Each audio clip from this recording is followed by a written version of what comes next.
On a rainy night, he did the unthinkable, pushed a homeless girl to the ground without remorse in front of everyone. But no one imagined that seconds later it would be his own horse who would react in a way that would change everything. The ending will give you chills.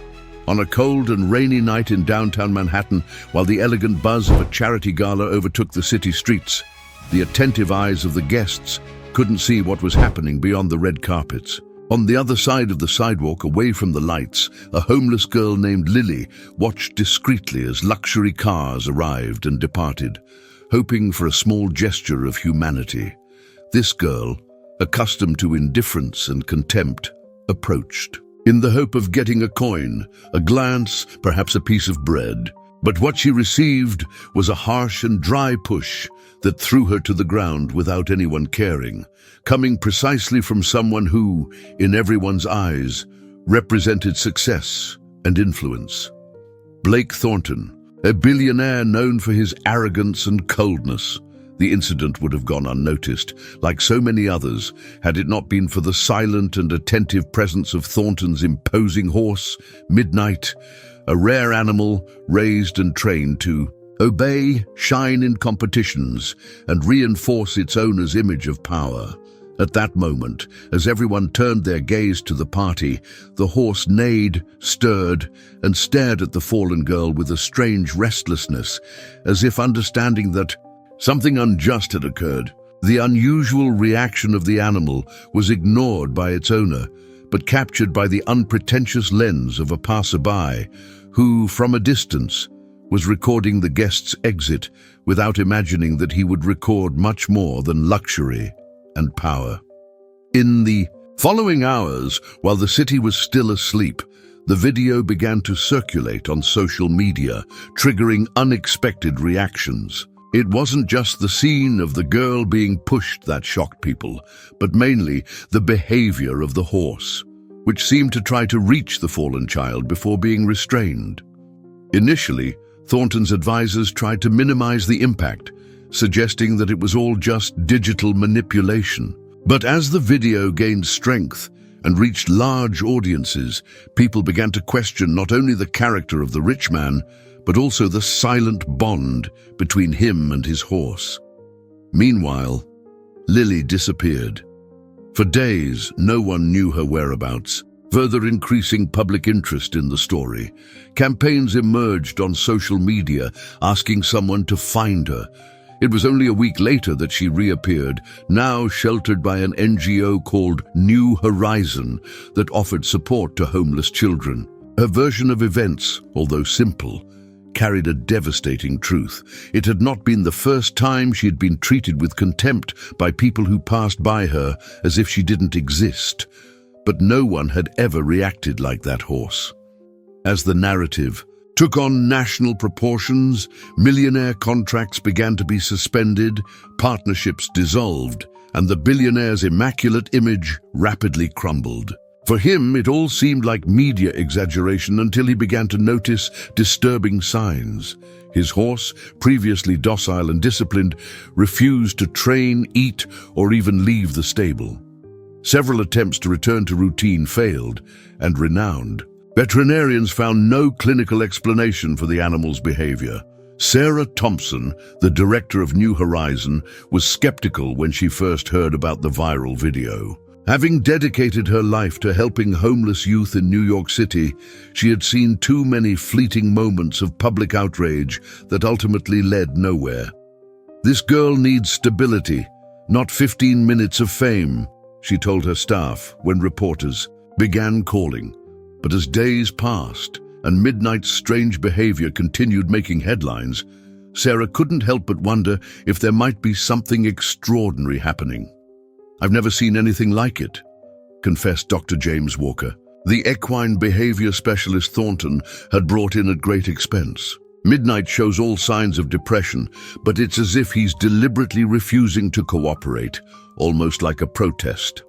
The specialist's assessment, meant to be confidential, somehow leaked to the press, adding fuel to the already raging media fire. Thornton's public relations team had never faced such a crisis. Their client once celebrated on the cover of business magazines as the real estate visionary reshaping Manhattan's skyline, was now being vilified as the embodiment of the heartless elite. Hashtags like #Midnight Knows and Justice for Lily trended for days. Rebecca Parker, Thornton's chief communications advisor, paced nervously in his penthouse office overlooking Central Park. "Blake, this isn't going away. Your stock has dropped 12% in 3 days.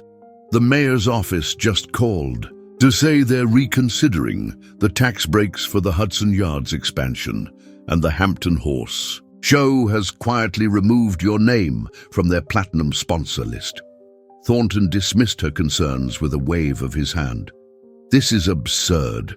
All this fuss over some street girl and a horse with a mood swing? I've weathered worse storms." "Not like this," Rebecca insisted, sliding her tablet across his desk. "Read the comments. People aren't just angry, they're fascinated. They see something almost mystical in how your horse reacted. It's tapping into something primal." What Thornton couldn't understand was why his own horse, an animal he had paid $2 million for, that had been meticulously trained since birth, that had its own climate-controlled stable worth more than most people's homes, would suddenly turn against him. As a man who believed everything and everyone had a price, this inexplicable loyalty to a nameless street urchin shook the very foundation of his worldview. Across town, in the modest facilities of New Horizon, Lily was struggling to adjust to her new surroundings. Years of street survival had taught her to be wary of offered help, to see strings attached to every kindness. She kept to herself, speaking little, watching everything. The only time the staff saw her face light up was when news reports showed footage of midnight. "You like horses?" asked Michael Chen, a child psychologist working with the shelter. Lily nodded slightly. "That one understood," she whispered, the first words many had heard her speak. "Understood what?" Michael gently prodded. Her eyes, wise beyond their years, met his. "That invisible doesn't mean not real." As days turned into weeks, Blake Thornton's carefully constructed empire continued to show cracks. The controversy had evolved beyond the initial incident to broader discussions about wealth disparity in the city, about the callousness of the ultra-rich, about the animal nature that seemed more humane than human behavior. Financial analysts began questioning Thornton's judgment. Potential investors grew hesitant, social invitations dwindled, and still, Midnight refused to eat properly, lost weight, and stood facing the stable wall for hours, ignoring the world's finest trainers and veterinarians. It was when someone from the team, trying to silently resolve the crisis, suggested bringing the girl to visit the horse, arguing that perhaps it was just an image maneuver that could yield good publicity. The idea seemed absurd, but faced with the imminent collapse of his business and massive public attention, Thornton agreed. What no one suspected was that this meeting would set in motion events that would change not just Thornton's life, but reshape the stories of everyone involved in ways none could have predicted. The invisible threads connecting wealth and poverty, power and vulnerability, human arrogance and animal intuition were about to be pulled tight, revealing patterns that had always existed just beneath the surface of their seemingly separate worlds. The reunion, carefully planned and surrounded by cameras, did not go as expected. Lily refused to pose for photos or accept gifts. She simply walked to the stable, where Midnight, in view of everyone, broke his apathetic behavior and walked up to her, lowering his head in an unequivocal gesture of recognition and trust. The scene, broadcast live, paralyzed the audience. Emma Reynolds, a veteran journalist who had covered everything from wars to presidential scandals, found herself speechless as she watched from the media pen. 20 years in the business had made her cynical, but something about the purity of the interaction between the homeless girl and the million-dollar horse cut through her professional detachment. Her producer's voice buzzed in her earpiece. "Are you getting this? This is gold!"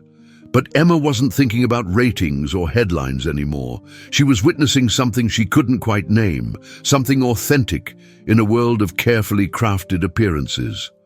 Blake Thornton stood rigid, beside his publicist, his face a practiced mask of benevolent concern. The cameras weren't on him, though. All lenses focused on Lily as she spoke quietly to Midnight, her small hand gently stroking his muzzle. The horse's transformation was immediate and unmistakable. The listless creature that had refused food and exercise for weeks suddenly seemed vibrant and alert, ears forward, eyes bright. "This is working perfectly," whispered Rebecca, Thornton's PR advisor. "We'll position you as transformed by this experience, a redemption narrative. The public loves a reformed billionaire." Thornton nodded absently, but his attention was fixed on Midnight. He had purchased the Andalusian stallion 3 years ago, for a record sum, not out of any particular love for horses, but because the animal's lineage and bearing matched the image Thornton wanted to project, one of power, pedigree, and effortless dominance. Midnight had been a living accessory, another possession to showcase. But now, watching the animal respond to this child with such clear preference, Thornton felt something unfamiliar stir within him. It wasn't quite jealousy. It was closer to doubt. "Mr. Thornton," called out one of the reporters, breaking the silence, "do you regret your actions toward Lily now that you've seen this connection?" Before he could offer his carefully prepared statement about misunderstandings and charitable intentions, Lily's clear voice cut through the tension. "He didn't see me," she said simply. "People like him never do." The comment rippled through the crowd. Rebecca stepped forward quickly. "I think what we all need to remember is that this event is about healing and new beginnings. Blake has created a foundation dedicated to helping homeless youth with a significant initial donation, and—" "I don't want his money," Lily interrupted, her voice soft but firm. "But Midnight does need someone who sees him too." The directness of a child, especially one unimpressed by wealth or status, created a moment of uncomfortable authenticity that no amount of public relations experience could smooth over. Social media exploded with clips of the exchange, and by evening, Midnight and Lily was trending nationally, accompanied by passionate debates about wealth, compassion, and whether animals could judge character better than humans. But the case was far from closing there. Behind the scenes, documents began to be leaked by Thornton's former partners, revealing questionable practices in his business dealings. Pressured by investigations and public opinion, he tried to control the narrative, but discovered that without his horse in competitions and without his image of success, not much remained beyond a tarnished reputation. Tyler Davenport, a former financial officer at Thornton Enterprises, who had been quietly pushed out after raising ethical concerns about a major development project, watched the unfolding drama with intense interest. For years, he had kept documentation of the company's more questionable decisions, environmental impact reports that had been buried, community displacement data that had been manipulated, local officials whose support had been secured through questionable means. Tyler had never released these documents, partly out of fear of legal repercussions, and partly because he doubted anyone would care enough to act on them. But now, with Thornton's carefully constructed image crumbling, Tyler saw an opportunity for the truth to finally matter.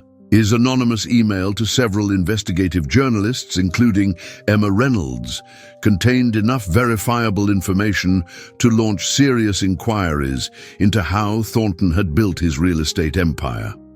Emma recognized immediately that this was much bigger than a viral video about a horse and a homeless girl. This could be the story that defined her career. But as she began working her sources and connecting threads, she also realized there was a human story here that transcended corporate malfeasance. She reached out to Sarah Thompson at New Horizon, requesting a proper interview with Lily. Absolutely not, Sarah responded firmly. That child has been through enough. She's not a prop for your exposé. This isn't about exploitation, Emma argued. It's about giving voice to someone who's been invisible, and I believe her story matters not just because of Thornton, but in its own right. After much negotiation, Sarah agreed to allow a conversation, but only with strict conditions. No cameras, limited time, and she would be present throughout. Emma arrived at the shelter the following afternoon, notebook in hand, old-school reporting style. Lily sat across from her at a small table in the shelter's common area, drawings spread out before her. Every single one featured midnight. You really connected with that horse, didn't you? Emma began gently. Lily nodded. He listens. What? Do you think he heard in you? The girl thought for a moment, her brow furrowing slightly. The truth, she said finally. Animals always know when you're telling the truth. And what truth did he hear? That I'm not trash. That I matter. There was no self-pity in her voice, just the simple clarity of a reality finally acknowledged. Across town, in his expansive Manhattan penthouse, Blake Thornton was watching his empire unravel thread by thread. The initial scandal had been manageable, a PR challenge, nothing more. But the financial investigations now threatened everything he had built. Major investors were distancing themselves.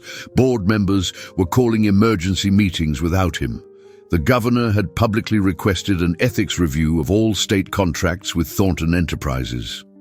And still, despite all his more pressing concerns, his thoughts kept returning to midnight. The horse that had been a status symbol was now a painful reminder of judgments he couldn't buy his way out of. Thornton had visited the stable that morning, bearing sugar cubes and organic apples, childishly hoping to win back the animal's approval. Midnight had turned away from him, refusing even to acknowledge his presence.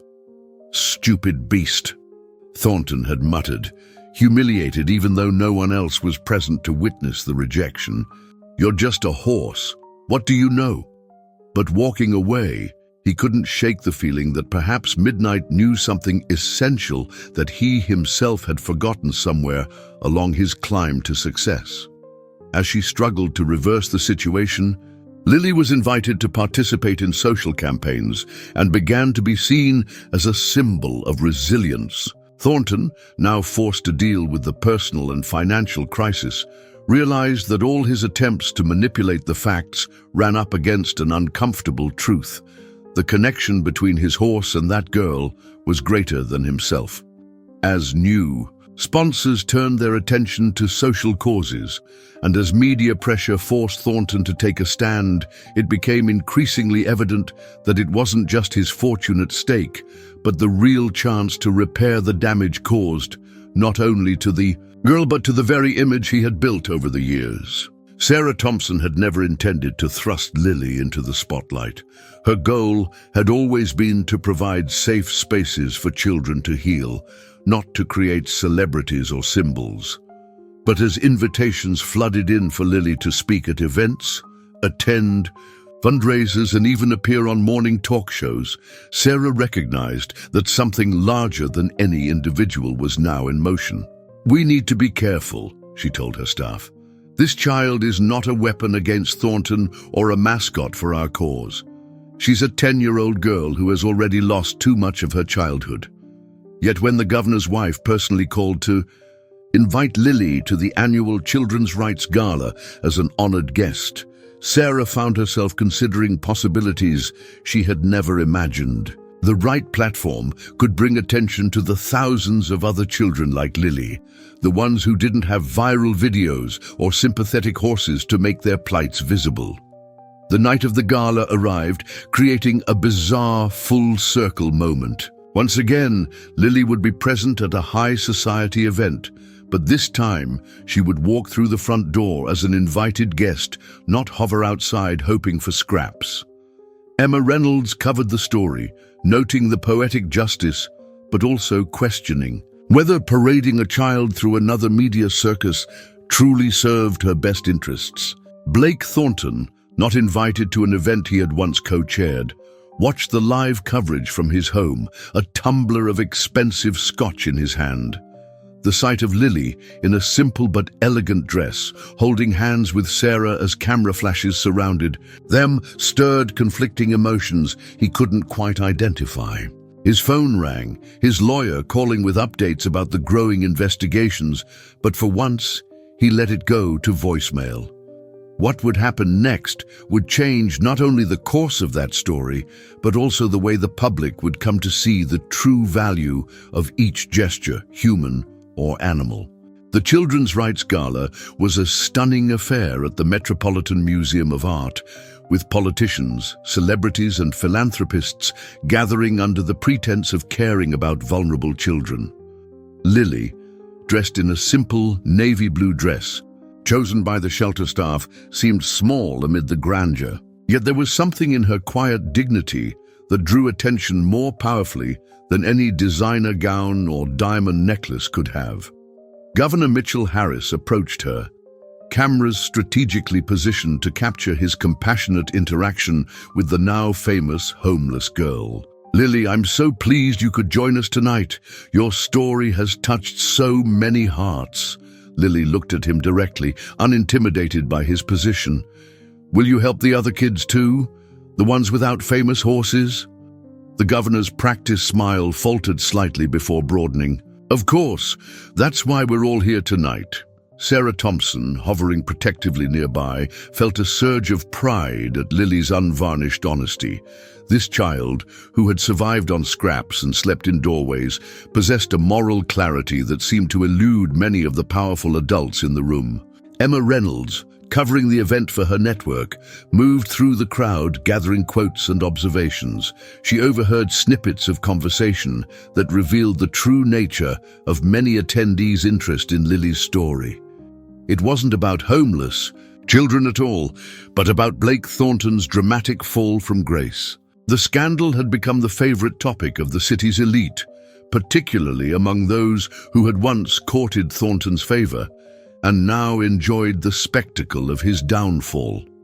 "I always said there was something off about him," a jewelry designer confided to Emma, though Emma distinctly remembered featuring this same woman in a piece about Thornton's extravagant Christmas party just months earlier, where she had gushed about his extraordinary vision and generous spirit. As the evening progressed, Lily grew increasingly withdrawn. The noise, the crowd, the performative concern, it all felt overwhelming after years of being treated as invisible. Sarah noticed her distress and was preparing to make their excuses and leave when a commotion near the entrance caught everyone's attention.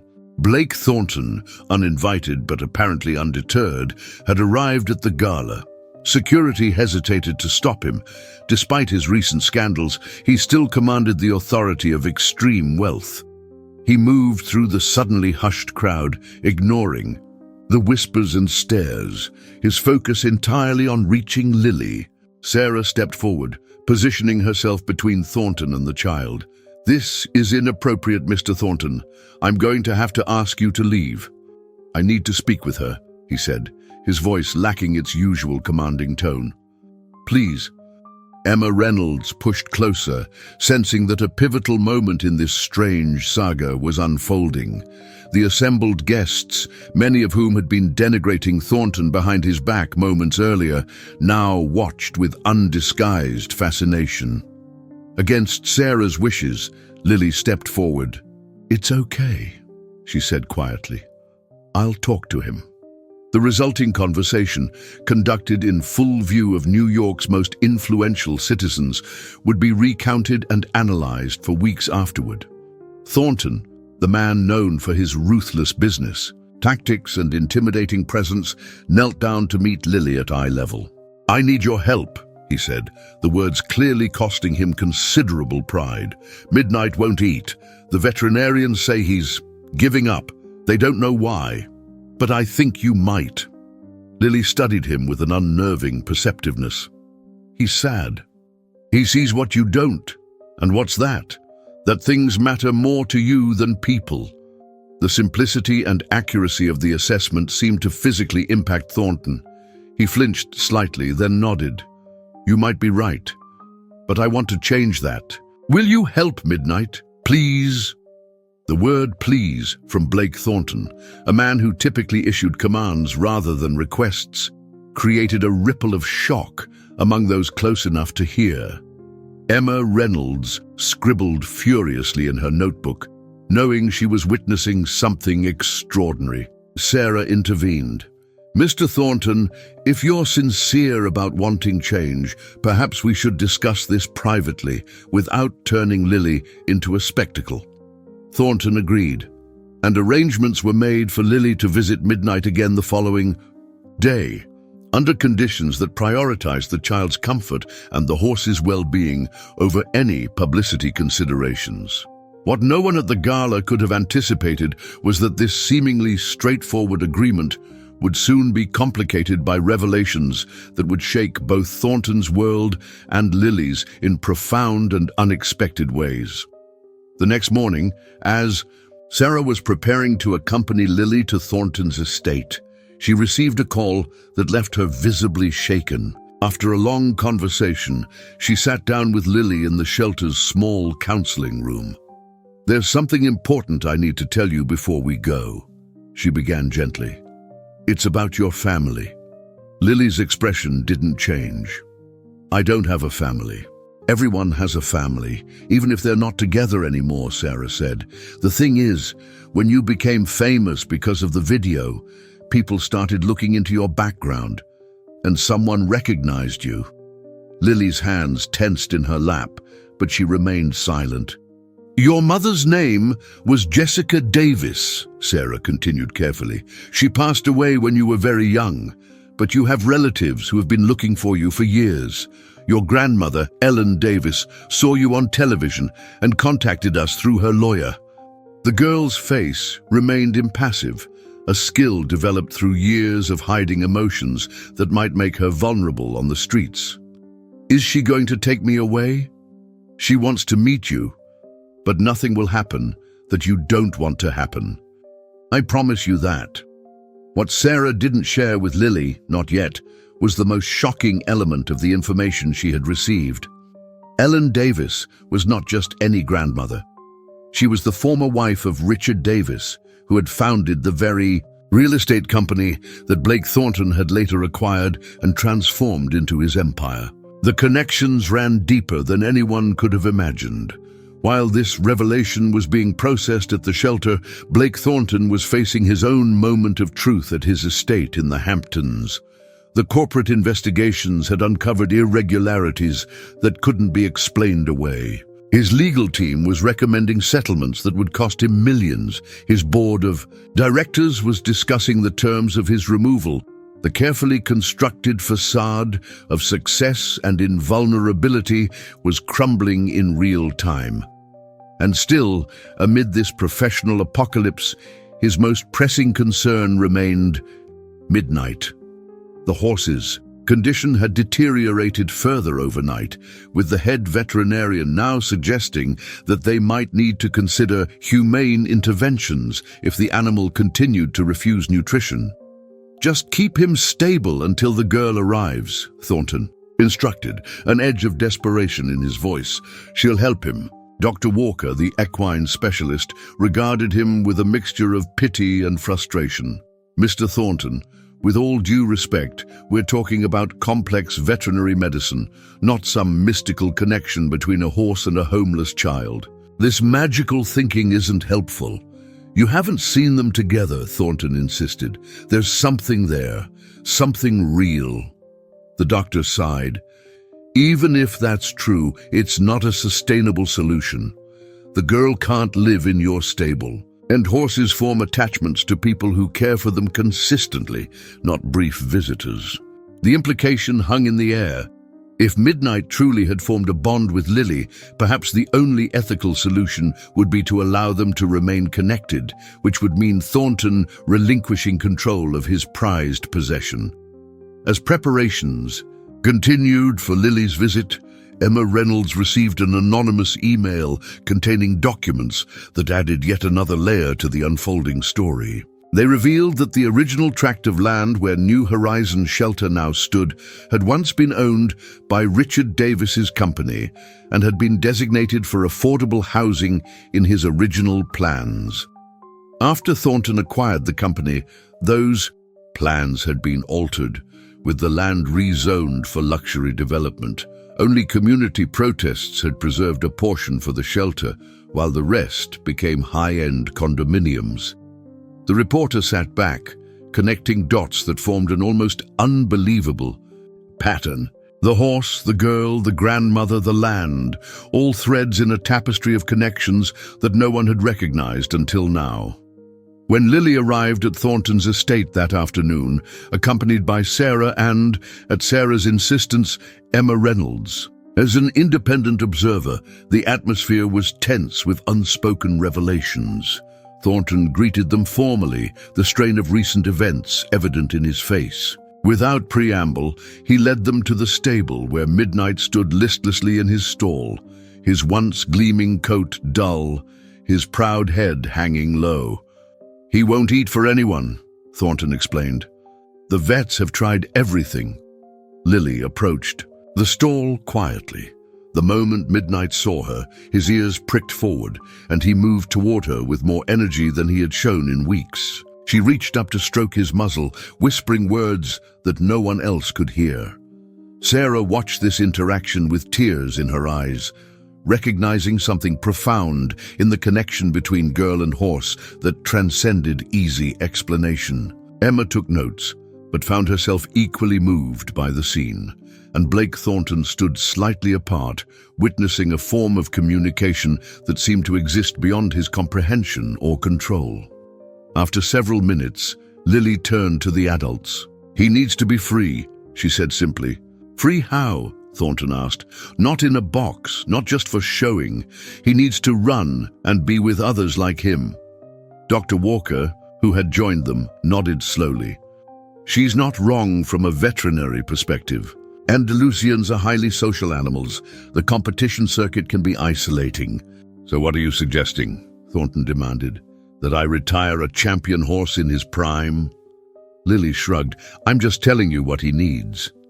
Before Thornton could respond, Sarah stepped forward. "Mr. Thornton, there's something else. You should know, something that might affect how you view this situation." She glanced at Lily, who was back to communing with Midnight, then lowered her voice. "Lily is Ellen Davis's granddaughter." The color drained from Thornton's face. "Richard Davis's wife. That's not possible."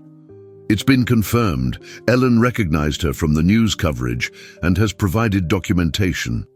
Emma watched this exchange with growing fascination, pieces of the puzzle falling into place. Blake Thornton's acquisition of Davis Real Estate had been the foundation of his fortune, a purchase made under circumstances that some had questioned at the time, as Richard Davis had passed away suddenly, leaving his widow to handle the sale during a period of grief. Now, in a twist that even the most creative screenwriter might have rejected as too coincidental, the homeless girl, whom Thornton had thoughtlessly shoved aside, was the granddaughter of the family whose legacy he had absorbed into his own, and somehow, impossibly, the horse he had purchased as a symbol of his success seemed to recognize a truth that had been buried beneath years of corporate maneuvering and personal ambition. The question now was what Thornton would do with these revelations, and whether the damage he had caused to Lily, to her family's legacy, and perhaps to his own humanity, could ever truly be repaired. The revelation of Lily's connection to the Davis family struck Blake Thornton like a physical blow. For someone who prided himself on controlling every variable, on anticipating every possibility, this development was both unimaginable and, in retrospect, somehow inevitable. As he looked from the child to the horse and back again, decades of carefully constructed justifications began to crumble. "Mr. Thornton?" Sarah prompted, concerned by his prolonged silence. "Are you all right?" He nodded mechanically, his mind racing through implications and possibilities. "Does she know about her connection to my company?" "Not the details. She knows her grandmother is looking for her, nothing more." Thornton's gaze shifted to Emma Reynolds, who was watching the exchange with undisguised interest. "And I suppose this will be front-page news by tomorrow?" Emma met his eyes steadily. "That depends on what happens next. This could be a story about corporate greed and karmic justice, or it could be about redemption and making things right. That's largely up to you." For a man accustomed to veiled threats and power plays, the straightforward challenge caught him off guard. He turned back to observe Lily with Midnight. The horse had now accepted an apple from her hand, the first food he had willingly taken in days. There was something in their interaction that struck him as both foreign and vaguely familiar, like a language he had once known but forgotten. "I need time to think," he said finally, "to figure out the right thing to do." Sarah's expression softened slightly. "That's probably the most honest thing I've heard you say since this all began." The group agreed to reconvene the following day. As Lily reluctantly prepared to leave, Midnight became agitated, straining toward her as she walked away. The veterinarian quickly administered a mild sedative, explaining that such emotional stress wasn't good for the horse's already compromised health. Watching this scene, a memory surfaced in Thornton's mind. Himself as a child, devastated when his father had sold his beloved first pony without warning or explanation. "Business is business," his father had told him. "Don't get attached to assets." It was a lesson he had learned thoroughly, applying it not just to possessions, but to people throughout his career. Now, witnessing the genuine distress of both girl and horse at their separation, he wondered if that fundamental lesson had been flawed all along. That evening, Ellen Davis arrived at the New Horizon shelter. Despite her 70 years and recent hip replacement, she had flown immediately from her retirement home in Arizona upon receiving confirmation that Lily was indeed her long-lost granddaughter. Sarah had prepared Lily as best she could, but nothing could fully ready either grandmother or child for the emotional weight of their reunion. Ellen's hands trembled as she reached out toward Lily, stopping just short of touching her, as if afraid the girl might disappear. "You look so much like your mother," she whispered. Lily stood very still, studying this stranger who was supposedly family. "I don't remember her." "No, you wouldn't. You were so young when—" Ellen's voice broke. "When we lost her. And then somehow we lost you too. The foster system. There were complications with paperwork. By the time I recovered enough from my grief to search properly, your trail had gone cold." The explanation was delivered with such raw pain that even Lily's carefully maintained emotional walls began to crack. "Did she love me?" she asked, the question holding all the vulnerability she usually kept hidden. "Oh, sweetheart, she adored you. You were her whole world." Watching from a respectful distance, Sarah and Emma were both moved by the tentative beginning of what would clearly be a long journey toward healing for both grandmother and granddaughter. What neither of them could have anticipated was the phone call Sarah would receive late that night from Blake Thornton. "I've made some decisions," he said without preamble. "I'd like to meet with all of you tomorrow. Lily, her grandmother, you, and Ms. Reynolds as well. There are things I need to say, and I believe they should be said only once, with everyone present." Sarah agreed with cautious optimism, sensing something had fundamentally shifted in the man's attitude. The meeting took place, not at Thornton's opulent office or mansion, but at the stables where Midnight was housed. It was a neutral ground of sorts, though clearly Thornton's territory. He greeted them, formally, the strain of sleeplessness evident in his face. "Thank you for coming," he began, addressing the small group gathered in the stable's comfortable viewing lounge. "What I'm about to say isn't easy for me, but recent events have forced me to reevaluate many things I've taken for granted." He turned first to Ellen Davis. "Mrs. Davis, I owe you an apology. When I acquired your husband's company 12 years ago, I presented myself as carrying on his legacy. The truth is, I dismantled much of what made that company special. Its commitment to mixed-income housing, its policy of hiring locally, its sustainability initiatives, because those elements didn't align with my profit maximization strategy. I convinced myself that success could only be measured in dollars and market share, not in community impact or ethical standards. Ellen's expression remained composed, though her eyes reflected decades of grief and disappointment. Richard would have been heartbroken to see what became of his life's work. He believed buildings weren't just structures, they were homes, communities, legacies. Thornton nodded, accepting the rebuke. I'm beginning to understand that now. He turned next to Lily.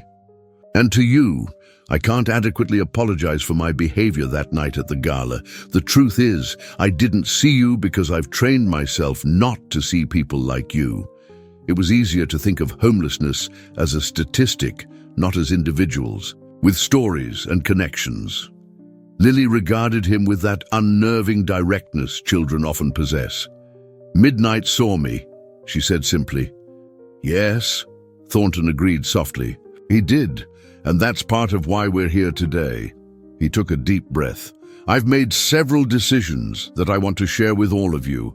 First, I'm establishing a trust in Lily's name, using funds that rightfully should have gone to the Davis family years ago. This isn't charity, it's restitution. Ellen began to protest, but Thornton raised a hand. Please let me finish. This needs to be said all at once. He continued. Second, I'm restructuring Thornton Enterprises to reinstate many of Richard Davis's original policies. We'll be allocating 30% of all new developments to affordable housing, returning to sustainable building practices, and reinvesting in the communities where we build. Emma Reynolds scribbled notes furiously, recognizing the seismic shift these announcements represented in the New York real estate landscape. Third, Thornton continued, his voice growing steadier as he spoke, I'm converting this property into an equine therapy center for at-risk youth, with Midnight as its first resident. And I'm hoping, he looked directly at Lily now, that you might consider being involved in whatever way feels comfortable to you. The silence that followed was charged with emotion. Sarah looked stunned. Ellen dabbed at her eyes with a handkerchief. Emma had stopped writing entirely, caught up in the moment. Lily tilted her head, considering. Can I see Midnight now? Relief flashed across Thornton's face at this simple response. Of course. The group moved to Midnight's stall, where the horse had been listening to their voices through the open connecting door. At the sight of Lily, he nickered softly and stretched his neck toward her. Without hesitation, she slipped under the stall, guard, and stood beside him, her small hand resting on his powerful shoulder. The contrast between them was striking, the tiny girl and the magnificent horse, yet they seemed to share something profound that transcended their differences. He's happier already, she observed. Dr. Walker, who had been monitoring Midnight's vital signs throughout the day, nodded in agreement.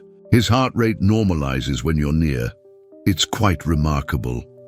Ellen moved closer to the stall, watching her granddaughter with a mixture of wonder and trepidation. She's always had a way with animals, even as a toddler. Her mother was the same. Mrs. Davis, Thornton said quietly, I know you have every right to distrust me, but I hope you'll consider allowing Lily to spend time here while you both figure out your next steps. The therapists tell me it would be good for Midnight's recovery, and perhaps, he hesitated, perhaps it might help Lily's recovery too.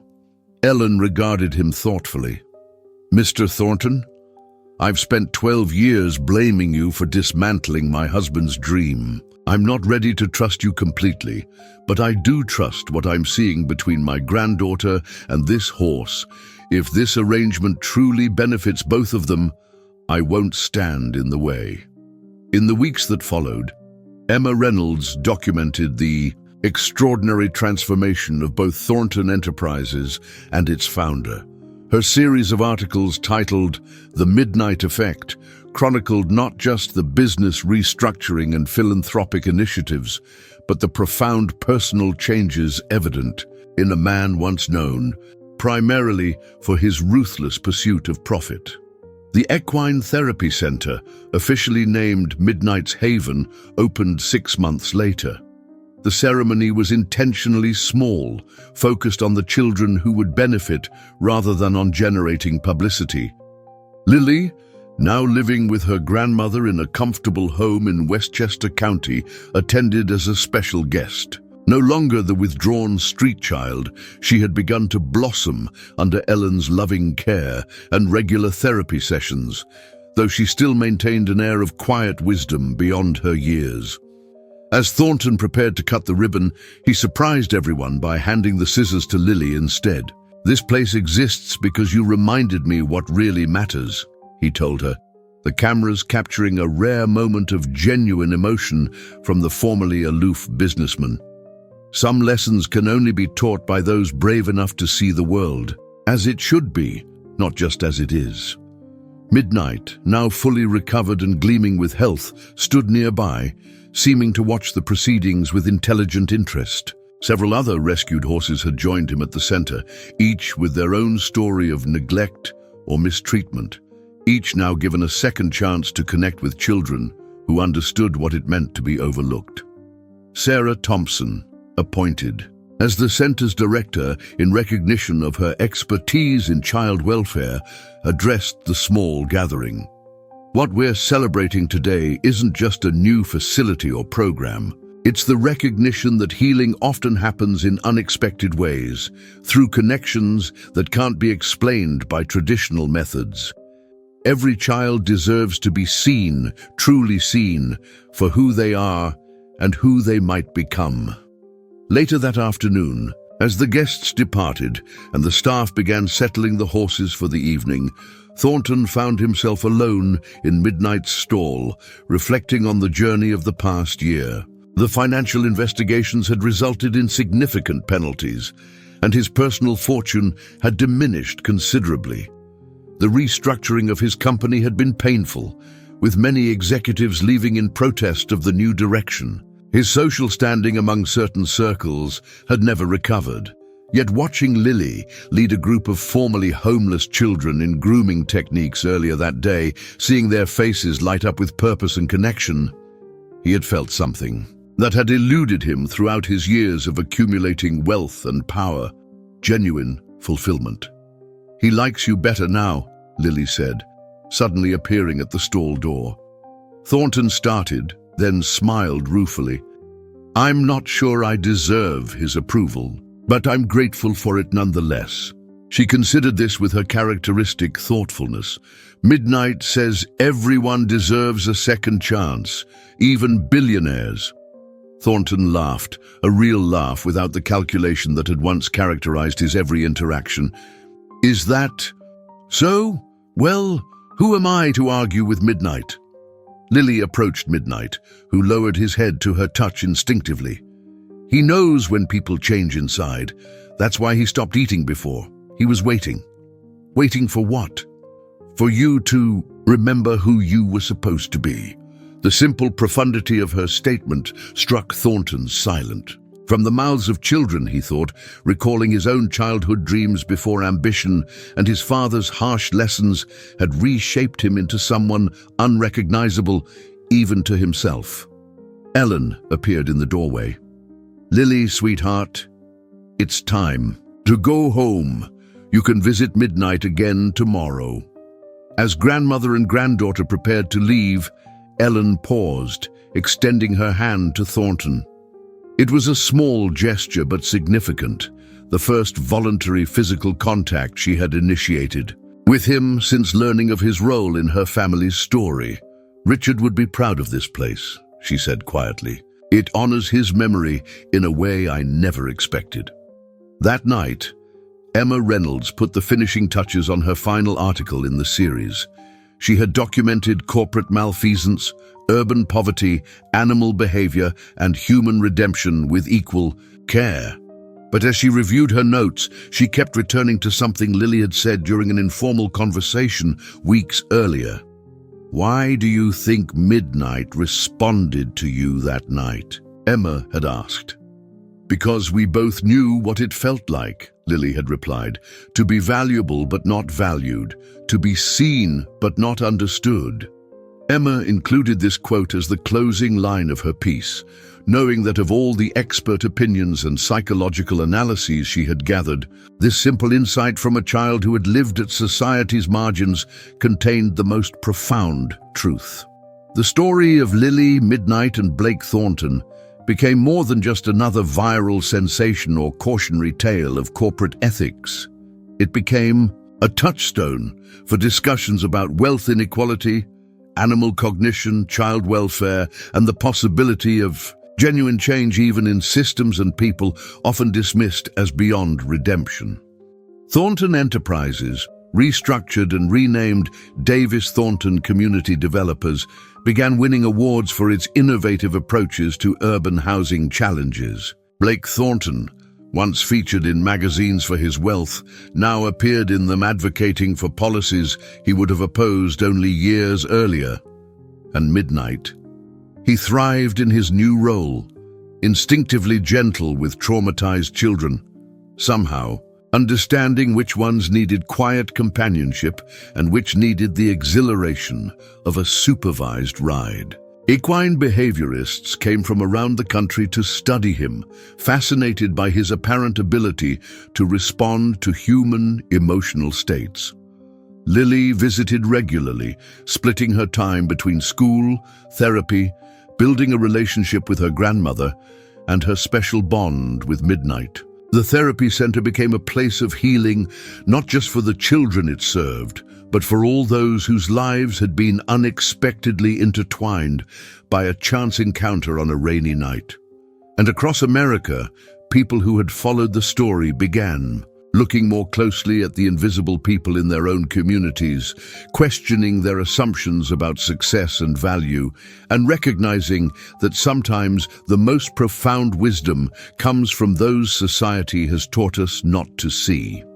Dear listeners, we hope that Lily and Midnight's journey has touched your hearts. To continue this emotional experience, we've prepared a special playlist with equally captivating stories. Find it by clicking to your left.